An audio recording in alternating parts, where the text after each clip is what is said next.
టన్నుల నెయ్యి బోలేబాబా నుంచి వచ్చిందని చెప్పి బోలేబాబు నుంచి లేదు.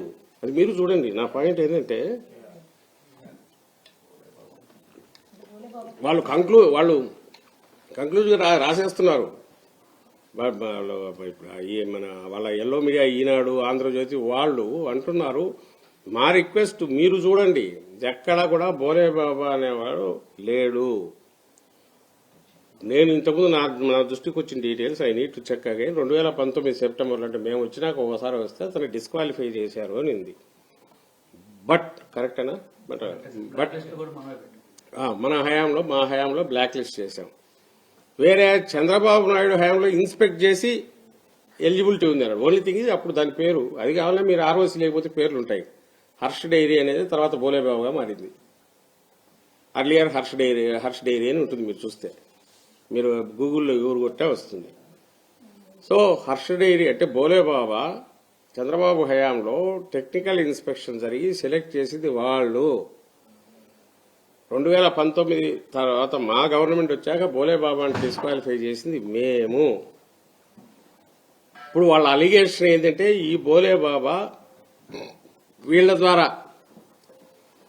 ఇండైరెక్ట్ గా వేరే వాళ్ళ ద్వారా వాళ్ళకు సప్లై చేసి వాళ్ళ ద్వారా టీటీడీకి వచ్చింది బోలేబాబా నుంచి అనేది వీళ్ళు అంటున్నారు. అది నిజమా కాదనే రికార్డ్స్ అన్ని వాళ్ళ దగ్గర ఉంటాయి, టీటీడీ దగ్గర ఉండవు. ఏఆర్ డైరీ దగ్గర వాళ్ళ ఇన్వాయిస్లోనో అక్కడ నుంచి సప్లై ఏమేమి చేశారనేది వాళ్ళ దగ్గర ఉంటాయి. అవి దొరికాయని వాళ్ళు అంటున్నారు. కోర్టులో తేలాలి కదా అవి దొరికింది. సో ఈ బోలేబాబా అనేది ఉంటే ఆయన హయాంలో. మళ్ళీ మేము అంటున్నది ఆ శాంపుల్స్ తీసింది నీ హయాంలో. నువ్వు చంద్రబాబు గవర్నమెంట్లోకి వచ్చిన తీసిన శాంపుల్స్ కు ఎవరు responsible? If at all government responsibility ఉంటుంది అనుకుంటే టీటీడీ దాంట్లో ఎవరిది ఉంటుందండి? చంద్రబాబు నాయుడు గవర్నమెంట్దా, జగన్మోహన్ రెడ్డి గారి గవర్నమెంట్దా?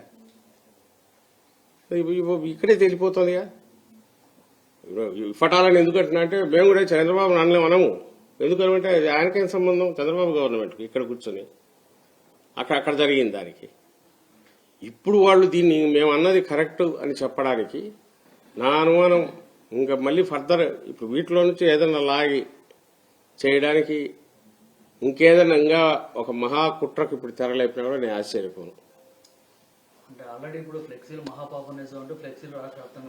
అదే నేను అంటున్నా కదా, మరి నిన్నెవరు అంటుంటే ఆ నిజమే అనిపించింది. ఇప్పుడు మనం తిన్న దాంట్లో ఏదో ఉంది అనుకుంటే అమ్మాయి, లేదంటే అమ్మాయి అని రిలీఫ్ ఫీల్ అవుతాం.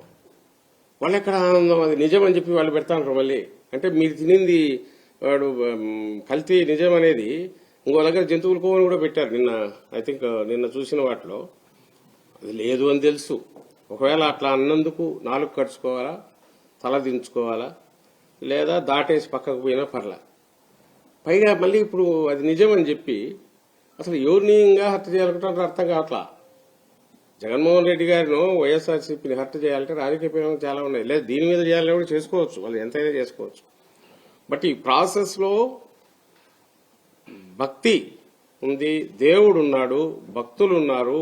అది ఒకరిద్దరు కాదు, 1000, 2000 కాదు, లక్షలు కాదు, కోట్లల్లో ఉన్నారు.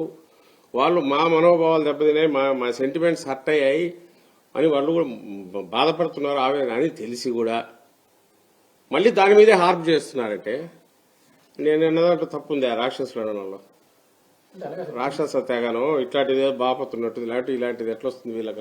నేను తప్పే ఉంది.